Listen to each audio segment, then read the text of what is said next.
Hello friends, అందరికీ నమస్కారం అండి. Welcome to my channel. ఈరోజు వన్ డే స్టోరీలో భాగంగా ఒక మంచి స్టోరీ చెప్పుకుందాము. స్టోరీ పేరు వచ్చి అబద్ధం చేసిన పెళ్ళి. ఈ స్టోరీ వినబోయే ముందుగా ప్లీజ్ నా ఛానల్ని లైక్ చేసి, షేర్ చేసి, సబ్స్క్రైబ్ చేసుకుని మీ సపోర్ట్ నాకు అందించండి.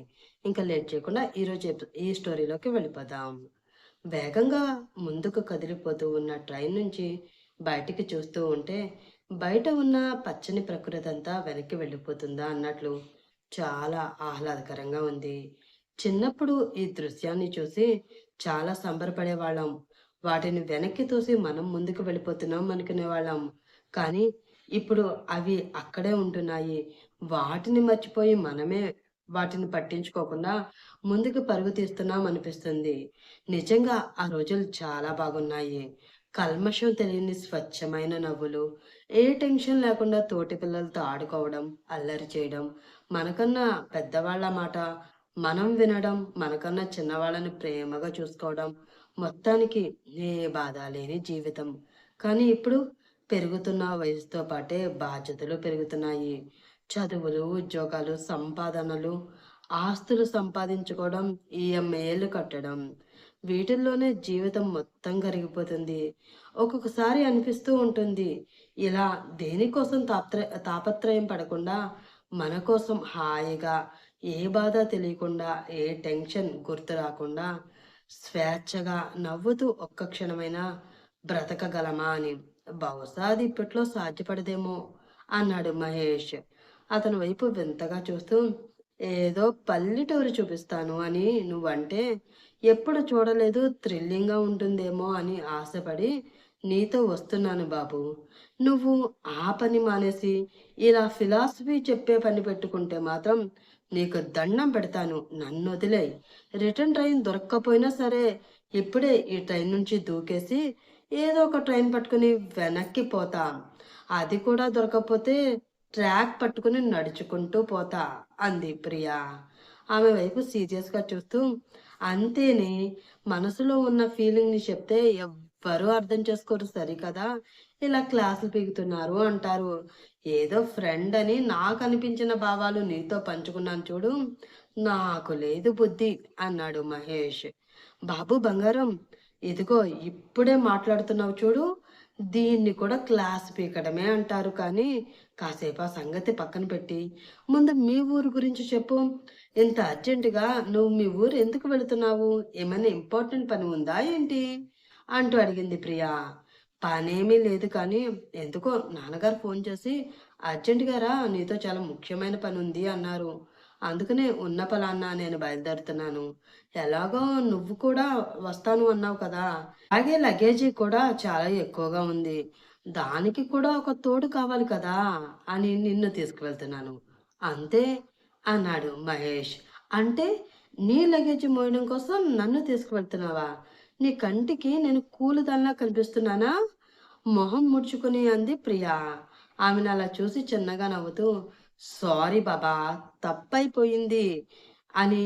నువ్వు కూలి ఏంటి, నా బెస్ట్ ఫ్రెండ్ అయితే అన్నాడు మహేష్. దాంతో చిన్నగా నవ్వుతూ, అది సరే కానీ ఇప్పుడు మీ ఇంట్లో నన్ను ఏమని పరిచయం చేస్తావు?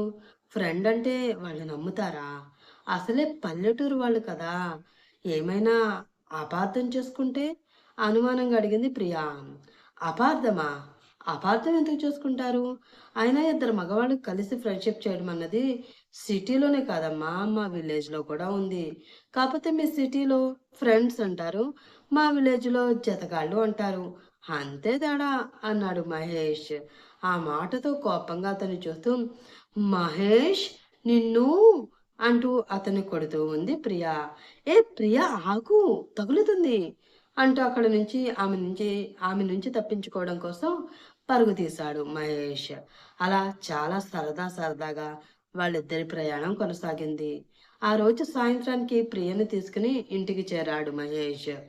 ప్రియ అనుమానపడ్డట్లే వారన్ వారిద్దరూ రోడ్డుపై అలా నడిచి వెళుతూ ఉంటే ఊళ్ళో ఉన్న జనమందరూ చేస్తున్న పని ఆపేసి మరి వారిద్దరి వైపే వింతగా చూస్తూ ఉన్నారు.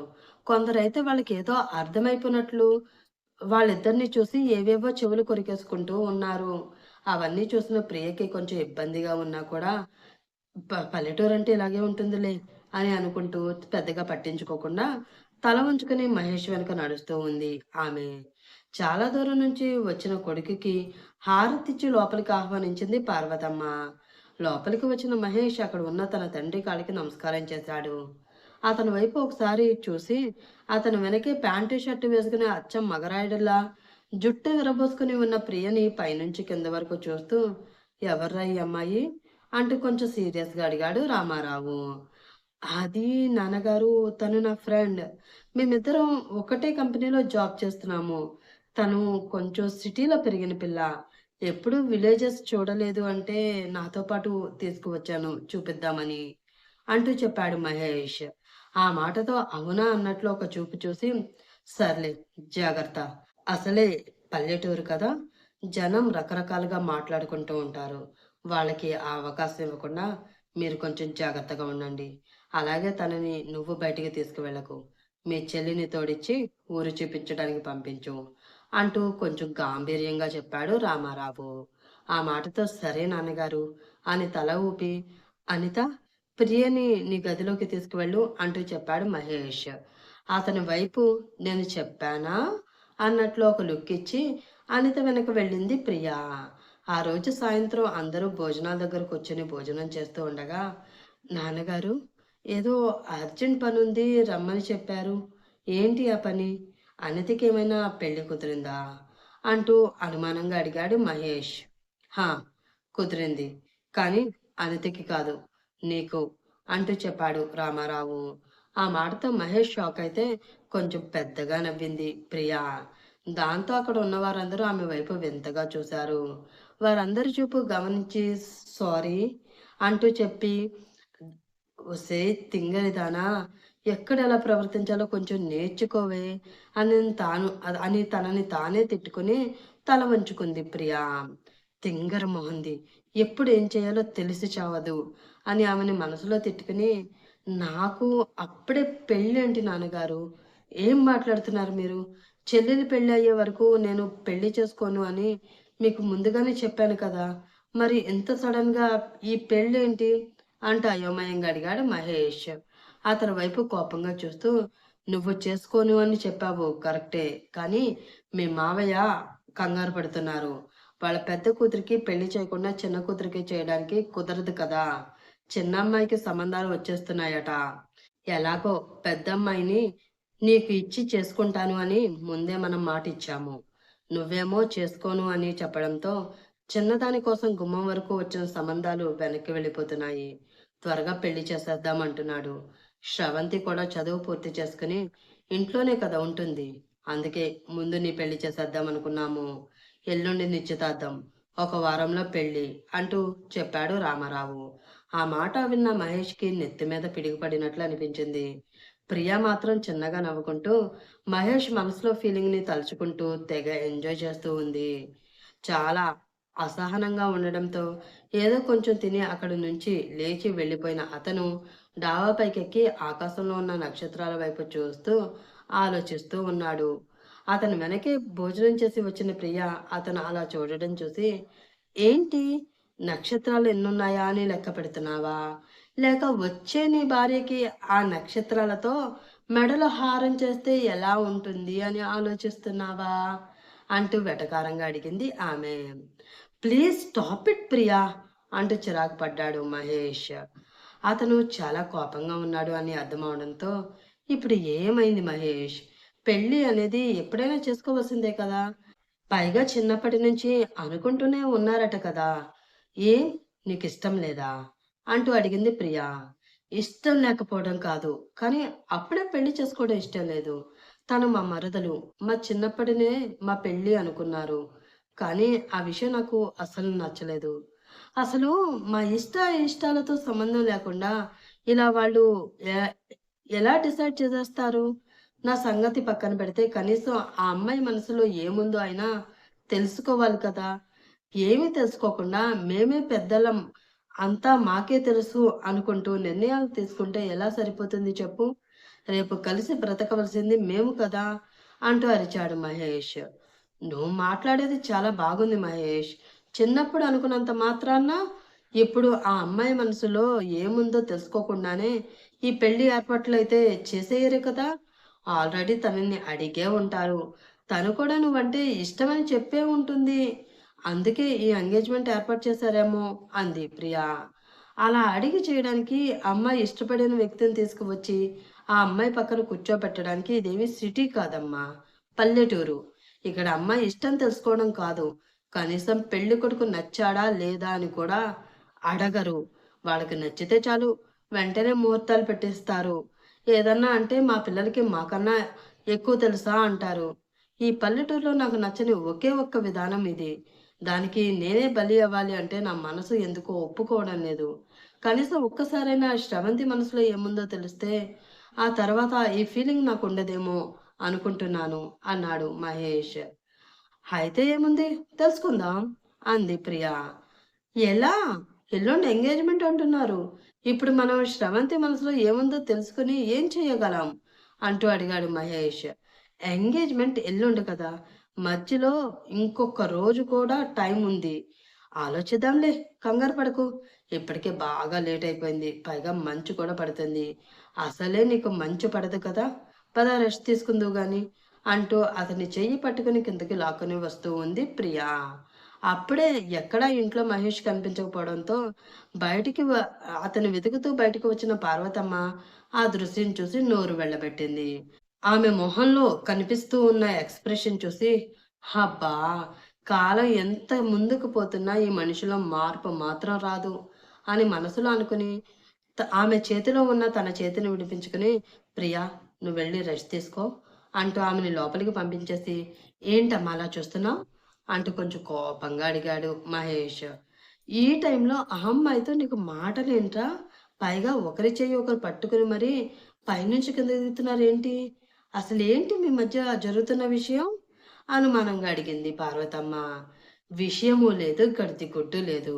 అమ్మ తను నాకు బెస్ట్ ఫ్రెండ్. ఫ్రెండ్‌ని ఫ్రెండ్‌లా మాత్రమే చూడండి. ఎందుకు అలా మాట్లాడతారు?" కొంచెం అసహనంగా అన్నాడు మహేష్. "ఏం ఫ్రెండో ఏంటో! అయినా ఆడపిల్లలతో స్నేహం చేయడం ఏంట్రా? అవ్వ చూసిన వాళ్ళందరూ ఏమనుకుంటారు? చక్కగా మగపిల్లలతో స్నేహం చేయకుండా ఈ పోయే కాలపు బుద్ధులేంట్రా నీకు?" అంటూ అడిగింది పార్వతమ్మ. అబ్బా! స్నేహానికి ఆడ, మగ అని మాత్రమే కాదమ్మా! వయస్సు తేడా కూడా ఉండదు. కానీ నువ్వెక్కువ అనుమానాలు బుర్రలో పెట్టుకోకుండా వెళ్లి ప్రశాంతంగా పడుకో అన్నాడు మహేష్. హా!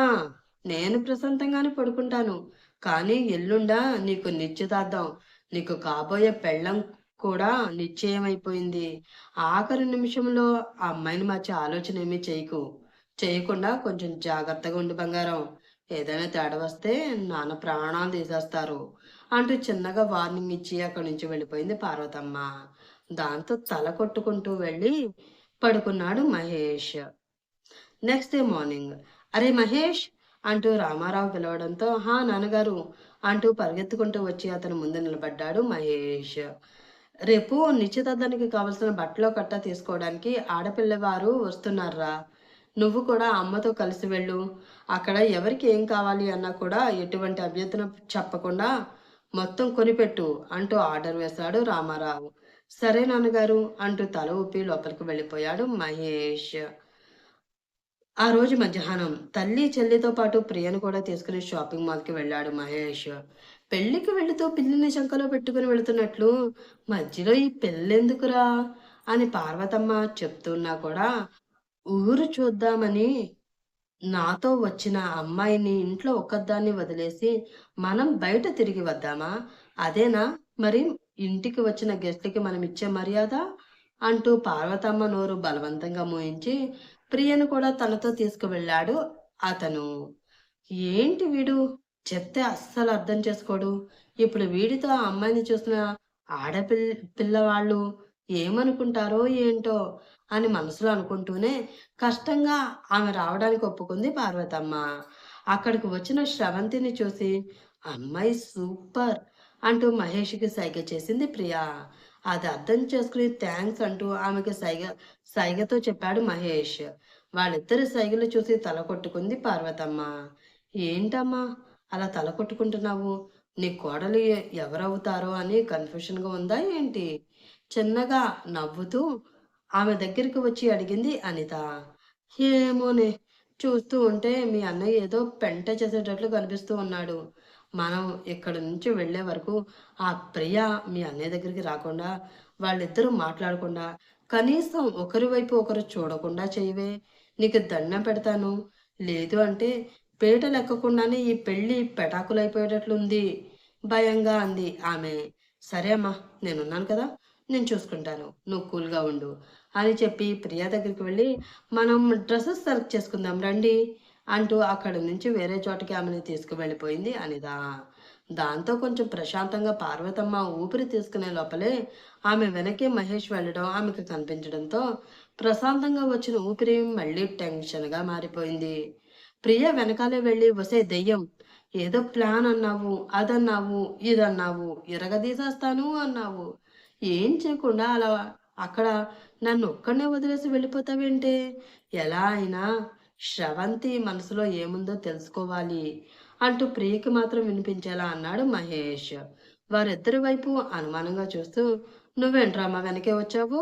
అంటూ అడిగింది అనిత. "కొంచెం మాట్లాడే పనుంది కానీ, నువ్వు కొంచెం దూరంగా వెళ్ళి నీ సెలక్షన్ ఏదో నువ్వు చూసుకోవే" అంటూ అనిత మీద కొంచెం కోపంగా అరిచాడు మహేష్. ఆ మాటతో అనుమానంగా చూస్తూ, నిజంగానే అమ్మనుమాన పడినట్లే వీడేదో కొంప ముంచేటట్లే ఉన్నాడు అని మనసులో అనుకుని, నేను వెళ్ళను. నువ్వే ఇక్కడి నుంచి వెళ్ళిపో. అక్కడ శ్రవంతి వదిన నీకోసం ఎదురు చూస్తూ ఉంది అంది అనిత. ఆమెని చంపేసేలా చూస్తూ ఏదో ఒకటి చెయ్యవే అన్నట్లు మొహం పెట్టి ప్రియకి సైగ చేసి అక్కడి నుంచి వెళ్ళిపోయాడు మహేష్. దాంతో చిన్నగా నవ్వుకుని కొంచెం సేపు అనితతో పాటే అక్కడ చూస్తున్నట్లు నటించి, నువ్వు చూస్తూ ఉండు, ఇప్పుడే వస్తాను అంటూ పెళ్లి కూతురు దగ్గరికి వెళ్ళింది ప్రియ. అది చూసి డౌట్ లేదు, ఖచ్చితంగా ఈ పెళ్లి జరగదు అని మనసులో అనుకుంది అనిత. అక్కడ ఏ చీర చూపించినా నచ్చలేదు అంటూ మొహం అదోలా పెట్టుకుని అడ్డంగా తల ఊపుతున్న శ్రవంతిని చూసి, చీర మన కంటికి నచ్చడం కాదండి. ఆ చీర మనం కట్టుకుంటే మనం ఎదుటి వాళ్ళకి నచ్చే విధంగా ఉండాలి అంది ప్రియ. అలా ఉండాలి అంటే ముందు కట్టుకు చూడాలి. దానికి షాపు వాడు ఒప్పుకోడు అంది పెళ్లి కూతురు చెల్లెలు. ఎందుకు ఒప్పుకోడు? ఎన్ని వేలు పెట్టి చీర కొంటుంటే ఎందుకు ఒప్పుకోరు? అంటూ అటుగా వెళుతున్న ఒక అబ్బాయిని పిలిచి, ఎక్స్‌క్యూజ్ మీ, ఇక్కడ ట్రయల్ రూమ్స్ ఏమీ లేవా? అంటూ అడిగింది ప్రియ. ఎందుకు లేవు మేడం? ఆ సైడ్ ఉంది చూడండి అంటూ చెప్పాడు ఆ వ్యక్తి. ఓకే, థాంక్స్ అని అతనికి చెప్పి, ఇందులో మీకు నచ్చింది చూపించండి అని అక్కడున్న వాళ్ళందరినీ అడగడంతో ఒక చీర తీసి పార్వతమ్మ ప్రియకిచ్చింది. ఆ చీర పట్టుకుని, మీరు రండి, ఈ చీర మీకు ఎలా ఉంటుందో ఇప్పుడే కట్టి చూద్దాం అంటూ అక్కడి నుంచి శ్రవంతిని తీసుకువెళ్ళిపోయి వెళ్తూ వెళ్తూ మహేష్‌కి సైగ చేసింది ప్రియ.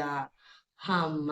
బ్రతికించావే తల్లి అని మనసులో అనుకుని కాసేపు అక్కడక్కడే తిరిగి ఎవరికీ అనుమానం రాకుండా వాళ్ళు వెళ్ళిన వైపు వెళ్ళాడు మహేష్.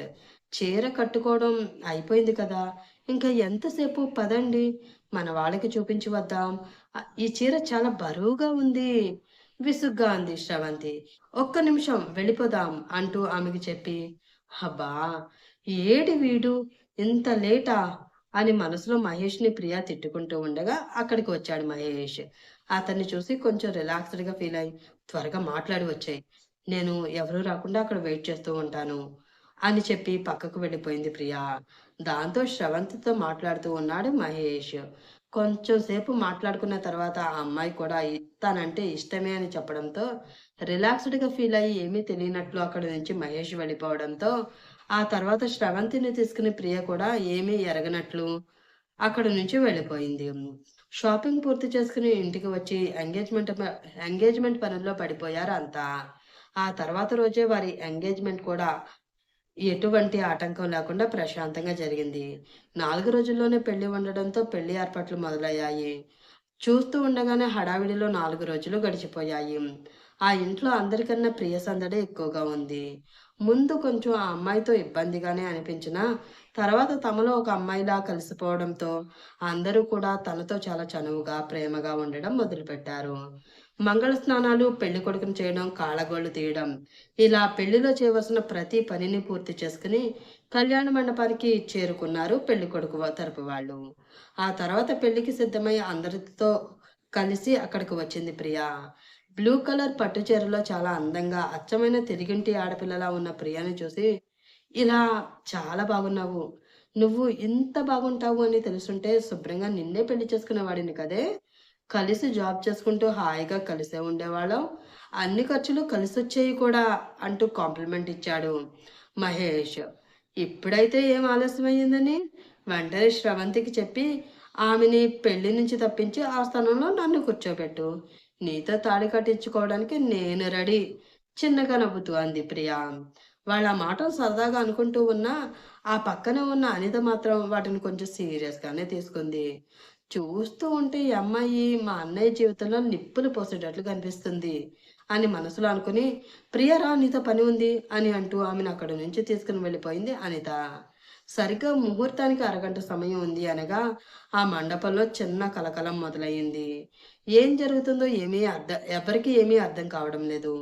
పెళ్లి కూతురు చెల్లెలు వచ్చి, "మావయ్య నీతో నాన్న మాట్లాడాలి" అంటున్నారు. "ఒకసారి త్వరగా రా" అంటూ రామారావుని తనతో తీసుకువెళ్తుంది. ముహూర్త సమయం అవుతూ ఉంటే ఆలస్యం అయిపోతుంది అని అనుకుంటూనే ఆమెతో వెళ్ళిన రామారావుని చూసి, "ఏం పెంపకం పెంచావురా బావా నీ కొడుకుని?" అంటూ ఫైర్ అయ్యాడు సురేష్. "ఏమైంది బావా? ఎందుకలా అంటున్నారు? అయినా నా పెంపకాన్ని వేలు ఎత్తి చూపించే అంత గొప్పవాడివి అయిపోయావా నువ్వు?" అంటూ మరింత సీరియస్ అయ్యాడు రామారావు. "నీ పెంపకాన్ని నేను వేలు ఎత్తి చూపించడం కాదు, జనం చూపిస్తున్నారు బావా. నువ్వు కూడా చూడు" అంటూ అతని మొహం మీదకి కొన్ని ఫోటోలు విసిరాడు సురేష్. అవి రామారావు మొహానికి తగిలి నేల మీద పడడంతో వాటి వైపు చూసిన అతని కాళ్ళ కింద భూమి కంపించినట్లయింది. ఆ ఫొటోస్‌లో ప్రియా ఇంకా మహేష్ చాలా క్లోజ్‌గా ఉండడం చూసిన అతనికి తల తిరిగిపోతూ ఉంది.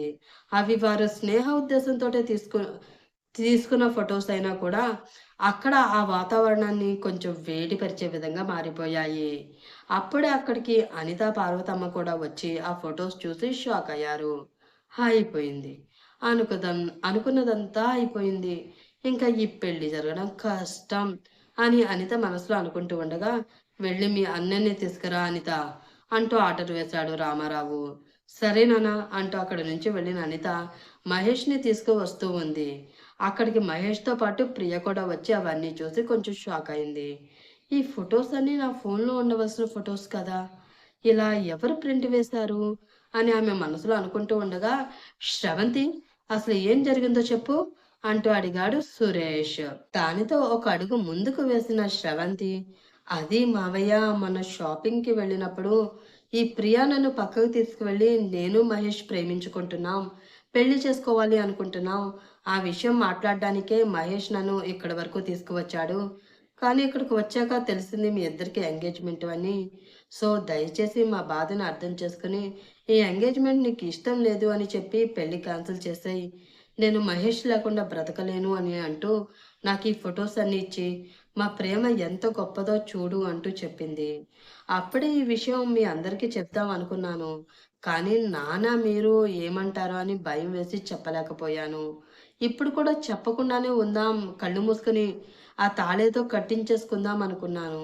కానీ నేనంటే ఇష్టం లేని బావతో నా పెళ్లి జరిగితే రేపు నా భవిష్యత్తు ఏమైపోతుందో, ఇష్టం లేకుండా అతనితో ఎలా కలిసి ఉండాలో అర్థం కాక కొంచెం ధైర్యం చేసి ఇప్పుడు నిజం చెప్తున్నాను. ఇప్పుడు నాకు బావని పెళ్లి చేసుకో అంటే చేసుకుంటాను.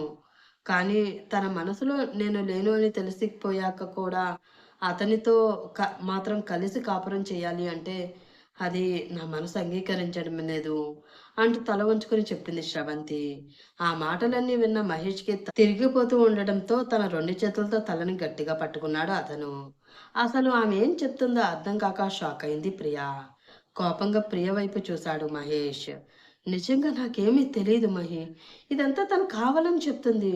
ఆ రోజు తనతో నేనేమీ మాట్లాడలేదు.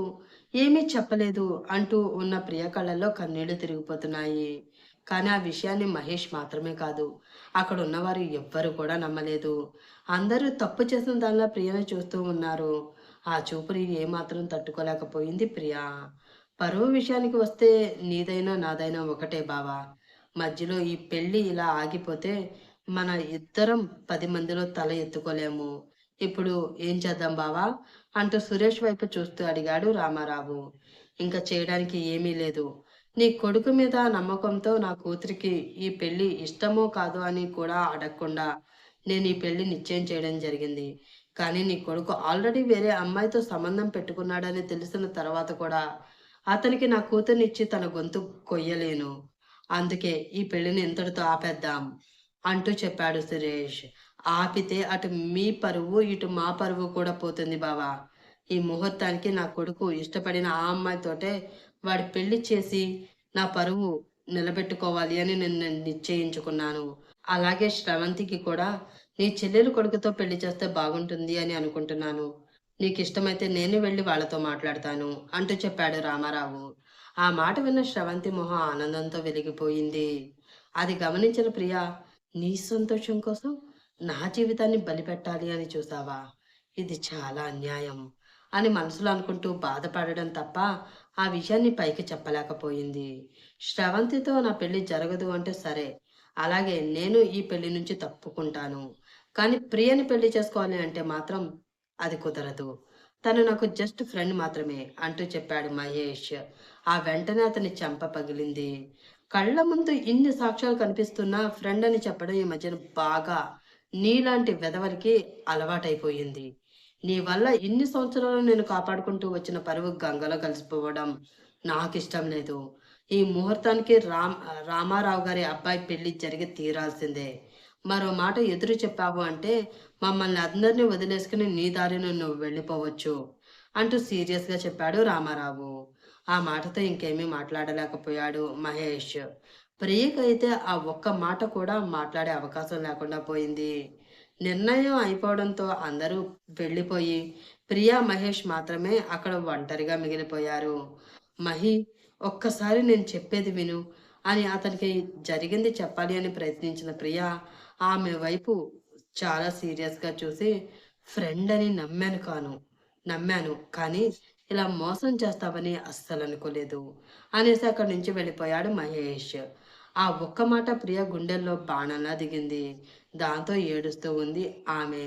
అది చూసి, నువ్వు కోరుకునేదే కదా జరిగింది. ఇంకా ఈ దొంగ ఏడుపులు ఏడవడం ఎందుకు? ఇందాక మా అన్నయ్యతో నువ్వు అన్న మాట నేను వినలేదు అనుకుంటున్నావా?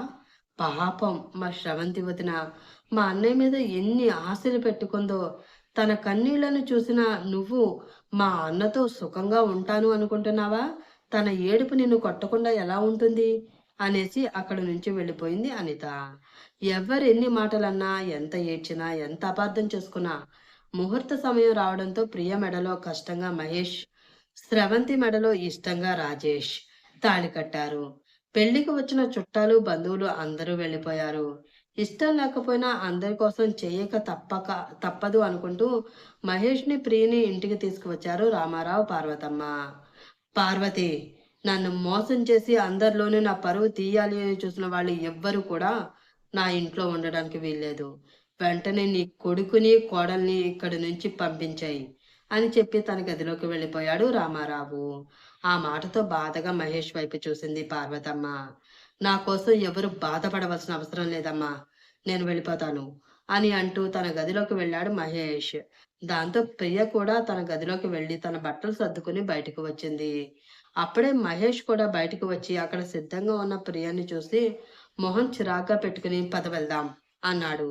సరే అన్నట్లు తల ఊపి అతని వెనక నడిచింది ప్రియా. వెళ్ళి పెళ్లి అయ్యి ఒక్కరోజు కూడా గడవకుండానే గుమ్మం దాటి వెళ్ళిపోతూ ఉన్న వారిద్దరిని అలా కన్నీళ్లతో చూస్తూ ఉండిపోయింది పార్వతమ్మ. వచ్చేటప్పుడు చాలా సరదాగా, హాయిగా సాగిన వారి ప్రయాణం ఇప్పుడు బాధతో, మహేష్ మనసు కన్నీళ్లతో ప్రియ కళ్ళు నిండిపోగా, ఒకరికి ఒకరు ఎవరో తెలియని వ్యక్తుల్లా వేరు వేరు సీట్లలో కూర్చుని మౌనంగా తమ ప్రయాణాన్ని ముగించారు. ట్రైన్ దిగిన ప్రియ వైపు చూసి, ఇప్పటి వరకు స్నేహం అంటే నా మనసులో చాలా గొప్ప ఉద్దేశం ఉండేది. కానీ నిన్ను చూసిన తర్వాత స్నేహాన్ని కూడా వంచన చేసే నయవంచకులు మన పక్కనే ఉంటూ మన వెనక గోతులు తీస్తూ ఉంటారు అని అర్థమైంది. నీ మెడలో ఉన్న తాళిని నువ్వు ఎలా అర్థం చేసుకుంటావో నాకు తెలియదు. కానీ నా దృష్టిలో మాత్రం అది కేవలం తాడు. ఎటువంటి విలువ లేని ఒక తాడు మాత్రమే. మా నాన్న పరువు కోసం ఆయన ముందు తల వంచి తప్పక నీ మెడలో కట్టిన ఈ పసుపు తాడు మాత్రమే. ఆ తాడుని అందరి కోసం నేను నీ మెడలో కట్టానే తప్ప, అది మన మధ్య బంధాన్ని ఏమాత్రం ఏర్పరచదు. దాన్ని ఉంచుకున్నా, తీసేసుకున్నా నాకేమీ సంబంధం లేదు. అలాగే నీతో కూడా నాకు ఎటువంటి సంబంధము ఇకపై ఉండదు. మళ్ళీ నన్ను కలవాలి అని కానీ, నాతో మాట్లాడాలి అని కానీ, నేను నీ భార్యని అంటూ నన్ను బ్లాక్‌మెయిల్ చేయాలి అని కానీ ప్రయత్నించకు. నీ దారి ఏదో నువ్వు చూసుకో అంటూ చెప్పి అక్కడి నుంచి వెళ్ళిపోయాడు మహేష్. అతని నుంచి అటువంటి రియాక్షన్ ముందుగానే ఊహించిన ప్రియ విరక్తిగా పెదవి విరిచి తన ఫ్లాట్‌కి వెళ్ళిపోయింది. నెక్స్ట్ డే మార్నింగ్ పెట్టిన సెలవులు అయిపోవడంతో ఆఫీస్‌కి రెడీ అవుతూ ఉంది ప్రియ. ఫ్రెష్ అయ్యి వచ్చి అద్దంలో చూసుకుంటూ రెడీ అవుతున్న ఆమె మెడలో వేలాడుతూ కనిపించింది మహేష్ కట్టిన తాళి. దాన్ని చేతిలోకి తీసుకుని బాధగా దాని వైపు చూస్తూ, "నువ్వు తెంచుకున్నంత సులువుగా నేను ఈ బంధాన్ని తెంచుకోలేకపోతున్నాను మహేష్. ఇది నీ దృష్టిలో తాడు మాత్రమే. కానీ నా దృష్టిలో తాళి. నా జీవితంలో నేను ఎక్కువ విలువనిచ్చేది, నా ప్రాణంగా చూసుకునేది ఈ తాళిని మాత్రమే. ఏదో ఒక రోజు ఈ తాళే మన మధ్య ఉన్న బంధాన్ని నీకు తెలియచేసి, నిన్ను నా దగ్గరికి చేర్చుతుంది. నేను ఏ తప్పు చేయలేదు అని నువ్వు తెలుసుకుంటావు" అని మనసులో అనుకుని ఆ తాళిని డ్రెస్ లోపలికి వేసుకుని ఎవరికీ కనిపించకుండా కవర్ చేస్తూ డ్రెస్ లోపలికి వేసుకుని ఆఫీస్‌కి బయలుదేరింది ఆమె. రూమ్‌లో ఉంటే పదే పదే తన పెళ్లి విషయమే గుర్తు వస్తూ ఉండడంతో చిరాకు వచ్చిన మహేష్ అందరికన్నా ముందే ఆఫీస్‌కి వచ్చాడు. ఒక్కడే కూర్చొని ఆలోచిస్తూ ఉన్న అతనిని చూసి, "ఏంటి సార్ ఈరోజు ఎంత త్వరగా ఆఫీస్‌కొచ్చారు? ఇన్ని రోజులు సెలవు తీసుకున్నారు కదా! ఆ వర్క్ అంతా ఈ ఒక్క రోజులోనే ఫినిష్ చేసేద్దాం అనుకుంటున్నారా ఏంటి?" అంటూ అనుమానంగా అడిగాడు అటెండర్. "వర్క్ కాదురా! ఎక్కువగా మాట్లాడావంటే నిన్ను ఫినిష్ చేసి పడేస్తాను. దరిద్రం వదిలిపోతుంది. నోరు మూసుకొని వెళ్లి ఒక మంచి కాఫీ తీసుకురా పా" అంటూ అరిచాడు మహేష్. అతని వైపు వింతగా చూస్తూ, "సారీ సార్. అందరికీ కాఫీలిచ్చే డ్యూటీ 9:30కి స్టార్ట్ అవుతుంది. అంతకుముందు ఎవరు వచ్చినా సరే ఎవరి కాఫీ వాళ్ళు ఫిల్టర్ చేసుకొని తాగడమే తప్ప నేనివ్వను. ఇదే అటెండర్‌గా నాకు నేను పెట్టుకున్న రూల్" అంటూ చెప్పి అక్కడి నుంచి వెళ్ళిపోయాడు అటెండర్. వెళుతున్న అతని వైపు చూసి, "అందరికి ఎక్స్‌ట్రాలు బాగా ఎక్కువైపోయినియి. నన్ను చూస్తూ ఉంటే చాలా లోకుగా కనిపిస్తున్నానేమో" అని తిట్టుకుంటూ అతని వైపే చూస్తూ ముందుకు వెళుతూ ఉన్న మహేష్ తన ఎదురుగా వస్తున్న వాళ్ళని గమనించకుండా వాళ్ళకి డాష్ ఇచ్చాడు. దాంతో ఆ అంటూ వెనక్కి పడబోయింది ప్రియ. అది గమనించి ఆమె చెయ్యి పట్టుకుని పడకుండా ఆపాడు మహేష్. ఒక్క క్షణం వారిద్దరూ ఒకరి వైపు ఒకరు చూసుకుంటూ అలా ఉండగా వాళ్ళిద్దరిని చూసి, "ఓహ్! ఫ్రెండ్స్ ఇద్దరు చెప్పుకునే వచ్చారా?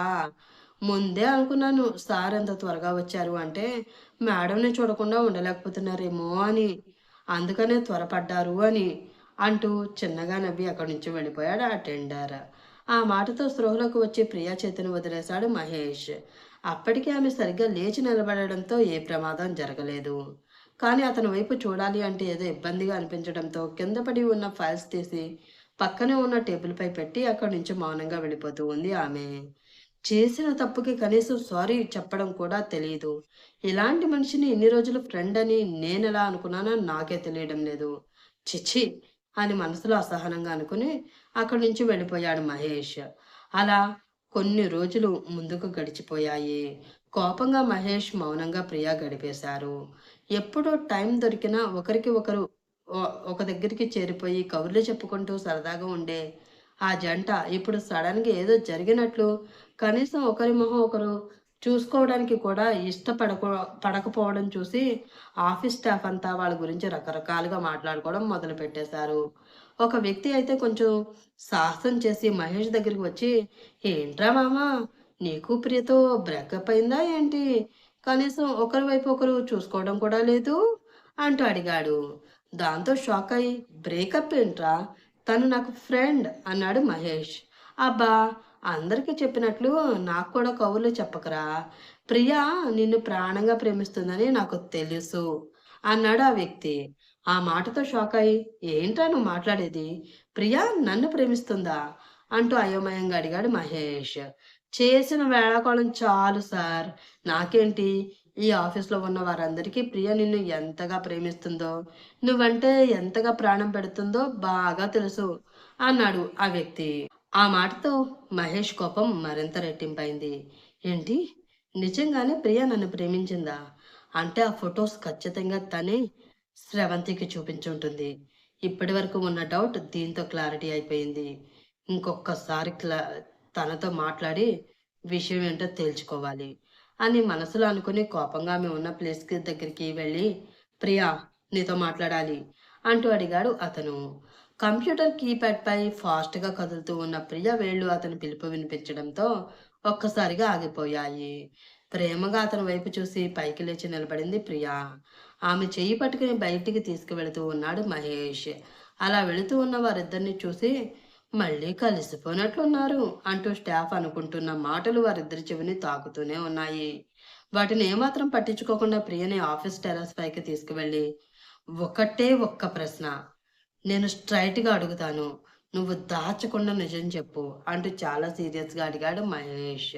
అతను అలా అడగడంతో ప్రియ గుండెల్లో రాయి పడింది. ఏమడుగుతాడో ఏంటో అని భయపడుతూనే ఏంటి మహేష్ అది? అంటూ అడిగింది ఆమె. నువ్వు నన్ను ప్రేమిస్తున్నావా? సూటిగా ఆమె కళ్ళలోకి చూస్తూ అడిగాడు మహేష్. ఆ మాటతో అదిరిపడింది ప్రియ. ఇప్పుడు ఏం చెప్పాలి వీడికి?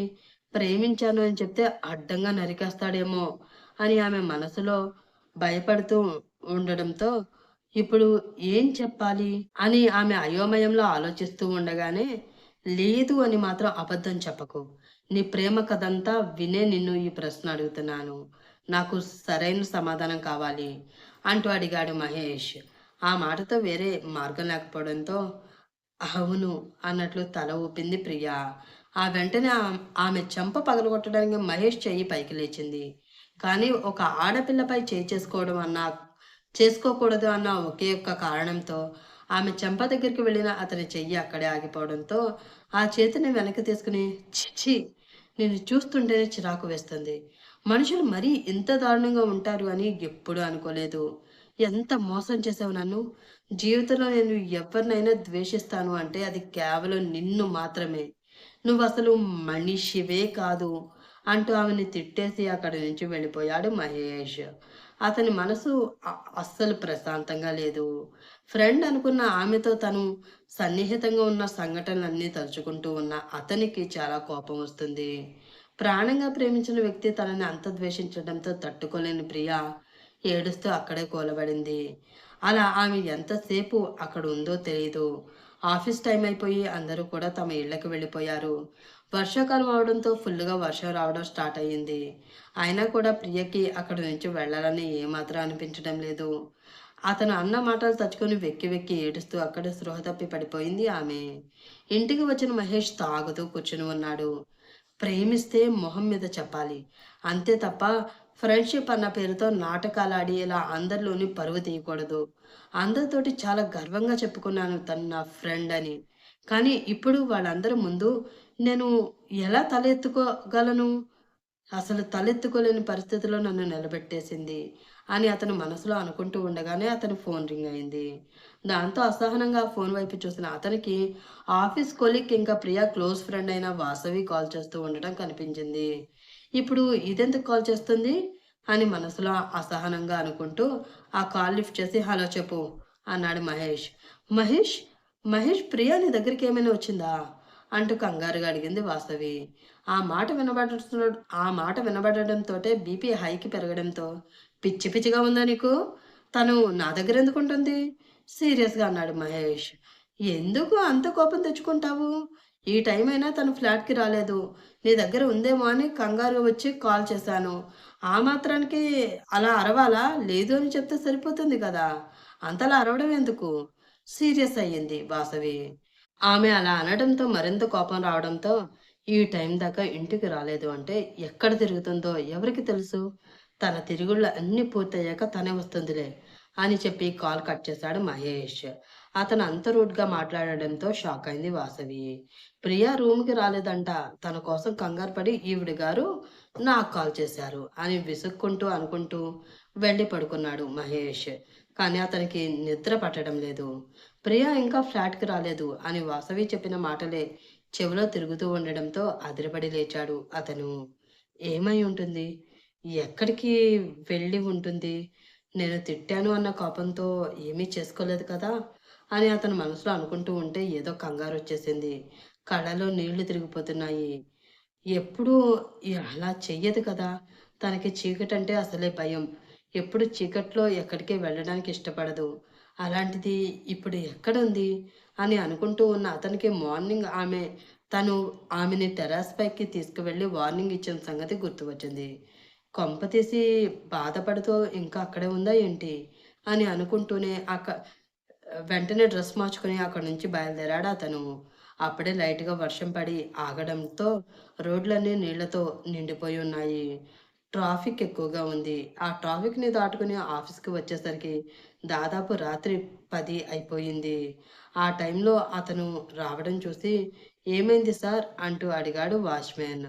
అతనికి విషయం చెప్పి టెర్రస్ పైకి వెళ్లి చూసిన మహేష్‌కి స్పృహ తప్పి అక్కడే పడి ఉన్న ప్రియ కనిపించింది. దాంతో కంగారుగా ఆమె దగ్గరికి వెళ్లి ఆమెని లేపే ప్రయత్నం చేస్తూ ఉన్నాడు మహేష్. కానీ అతను ఎంత ట్రై చేసినా కూడా ఆమె లెగకపోవడంతో వెంటనే అంబులెన్స్‌కి కాల్ చేశాడు. ఒక గంట తర్వాత ఆమెని పూర్తిగా చెక్ చేసిన డాక్టర్ ఎక్కువసేపు వర్షంలో తడవడం వల్ల స్పృహ తప్పింది. పైగా చాలా వీక్‌గా కూడా ఉంది. ఈ నైట్‌కి ఇక్కడే ఉంచి రేపు మార్నింగ్ తీసుకువెళ్ళండి. సెలైన్ పెట్టడం మంచిది అని డాక్టర్ చెప్పడంతో ఓకే డాక్టర్ అంటూ ఆ రాత్రంతా ఆమె పక్కనే కూర్చుని ఆమెను జాగ్రత్తగా చూసుకున్నాడు మహేష్. బెడ్‌పై అలా అచేతనంగా పడి ఉన్న ఆమెను చూస్తూ ఉంటే ఏదో తెలియని బాధ అతని మనసుకు కలుగుతుంది. ఎందుకే ఇలా తయారయ్యావు? నేనంటే ఇష్టమని ముందే చెప్పి ఉంటే ఏదో ఒక రకంగా ఇంట్లో మాట్లాడి ఇంత గొడవ జరగకుండా మన పెళ్లి జరిగేలా చేసేవాడిని కదా! నాతో చెప్పకుండా స్రవంతితో చెప్పి ఇంత గొడవ చేశావు. పాపం నాతో పెళ్లి అని స్రవంతి ఎంత ఆనందపడిందో. తన జీవితాన్ని ఒక రకంగా నాశనం చేసింది నువ్వే కదా! ఆ కోపంలో నిన్ను తిట్టానే తప్ప నీ మీద నిజంగా నాకు అంత ద్వేషం లేదు ప్రియా.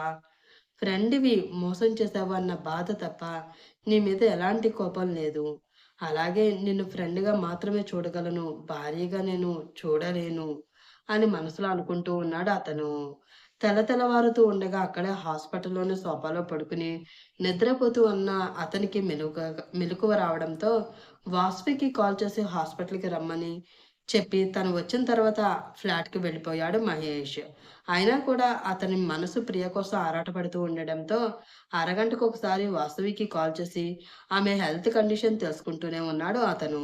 2 రోజుల తర్వాత తనకి కొంచెం సెట్ అవ్వడంతో ఆఫీస్‌కి వచ్చింది ప్రియ. ఆమెని అలా చూసాక కానీ మహేష్ మనసు కుదుటపడలేదు. అప్పుడే అతనికి కాల్ వచ్చింది. ఆ ఫోన్ వాళ్ళ అమ్మ దగ్గర నుంచి రావడంతో అతని ఆనందం మరింత ఎక్కువయింది. కాల్ లిఫ్ట్ చేసి "ఆ! అమ్మ చెప్పు" అని అతను అనడంతో పార్వతమ్మ చెప్పిన విషయం విన్న అతనికి వచ్చిన ఆనందం అంతా చప్పున చల్లారిపోయింది. "సరే అమ్మ. అలాగే. నేను చూసుకుంటాను" అని చెప్పి కాల్ కట్ చేసి, "ఇప్పుడు అమ్మ వాళ్ళు ఊరు రమ్మంటున్నారు. ప్రియ లేకుండా నేనొక్కడినే వెళితే వాళ్ళకి అనుమానం వచ్చేస్తుంది. పెళ్ళైన రోజునే పెళ్ళాన్ని వదిలేసావేంట్రా సన్నాసి అంటూ తలంటి పోసేస్తారు.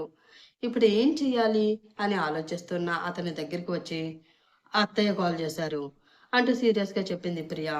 నాకు చేశారు అన్నాడు మహేష్. ఊరు రమ్మంటున్నారు చెప్పింది ప్రియ. నన్ను రమ్మన్నారు అన్నాడు మహేష్. నాకు రావడం కుదరదు అంది ప్రియ. నాకు రావడం కుదరదు అని అతనంటూ తనేమంటున్నాడో అర్థం చేసుకొని చిచ్చి అలా కుదరకపోతే ఎలా? వెళ్ళాలి. వెళ్ళకపోతే మా నాన్న తోలు ఒలిచేస్తాడు భయంగా అన్నాడు మహేష్. అవునా? అయితే అది తాళి కట్టి నీ దారి నువ్వు చూసుకో అని నన్ను రైల్వే స్టేషన్‌లో వదిలేయక ముందు ఉండాలి. వదిలేసావు కదా! ఇప్పుడు ఒలిపించుకో అంది ప్రియ. రాక్షసి అంటూ గట్టిగా అరిచాడు మహేష్. అరిచి ఎనర్జీ వేస్ట్ చేసుకోకు. అసలు ఇది ఆఫీస్ అంది ప్రియ. దాంతో చుట్టూ చూసి అందరూ తన వైపు చూస్తూ ఉండడంతో సారీ, సారీ మీ వర్క్ మీరు చేసుకోండి అని వాళ్ళకి కొంచెం ఇబ్బందిగా చెప్పి, రాను అంటే ఎలా కుదురుతుంది? కోడలు నీతో రాలేదేంట్రా అని మా అమ్మ నాన్న అడిగితే వాళ్ళకి నేనేం సమాధానం చెప్పను? అంటూ అడిగాడు మహేష్. హా! తనకి బయట తిరుగుళ్ళు బాగా అలవాటైపోయాయి. తిరగడానికి వెళ్ళింది. ఆ తిరుగుళ్ళయిపోతే తనే వస్తుంది అని చెప్పు. అంటూ చెప్పింది ప్రియ. ఆ మాటతో కోపంగా పక్కనే ఉన్న వాసవి వైపు చూశాడు మహేష్. అప్పటి వరకు వాళ్ళిద్దరిని చూసి ఎంజాయ్ చేస్తూ ఉన్న వాసవి ఆ మాట విని అతని చూపు చూసి, వామ్మో! విషయం నా వైపు తిరిగింది అని కంగారు పడి సిస్టంలో తలదూర్చి తనకేమీ తెలియనట్లు వర్క్ చేసుకుంటూ ఉంది ఆమె. దెయ్యం మొహంది. ఏదో తాగిన మత్తులో 2 మాటలు ఎక్కువగా మాట్లాడితే అవి విని వదిలేయకుండా మొత్తం చెప్పేసినట్లుంది అని మనసులో అనుకుని, అలా అంటే ఎలా ప్రియా? నువ్వు రాకపోతే ఇంట్లో పరిస్థితి ఎలా ఉంటుందో తెలుసు కదా!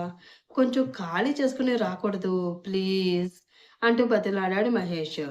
దీనంగా ఉన్న అతని మొహం చూసి 2 నిమిషాలు ఆలోచించి, మామూలుగా అయితే రావాలి అని అస్సలు లేదు. కానీ నువ్వింత దీనంగా బతిమిలాడుతూ అడుక్కుంటున్నావు కాబట్టి ఆలోచిస్తా అంటూ అక్కడి నుంచి వెళ్ళిపోయింది ప్రియ. ఏంటి? ఆలోచిస్తావా? ఏం ఆలోచిస్తావే? ఒరేయ్ మహేష్! ఇన్ని రోజులు బ్యాచిలర్‌గా బాగా లైఫ్ ఎంజాయ్ చేసావు కదా! ఇప్పుడు నీ దురద తీర్చడానికి నీ లైఫ్‌లోకి మహంకాళి వచ్చేసింది. దీంతో ఎలా వెగుతావో ఏంటో అని మనసులో అనుకున్నాడు మహేష్. ఆ తర్వాత ఏం జరుగుతుంది? ప్రియ వాళ్ళ ఊరు వెళ్ళడానికి ఒప్పుకుంటుందా? వెళ్ళిన తర్వాత అక్కడ జరిగే సంఘటనలేంటి తెలుసుకోవాలి అని అనుకుంటే, ఇందులో ఉన్న లాస్ట్ పార్ట్ ఇంకొక పార్టే ఉంటుందండి. స్టోరీ పెద్దగా రాయడం కుదరలేదు. మొత్తం రాయడం కుదరలేదు. సో, ఆ పార్ట్ త్వరలోనే ఇచ్చేస్తాను. అది విని ఎంజాయ్ చేయండి. అప్పటి వరకు bye bye. Have a nice day friends.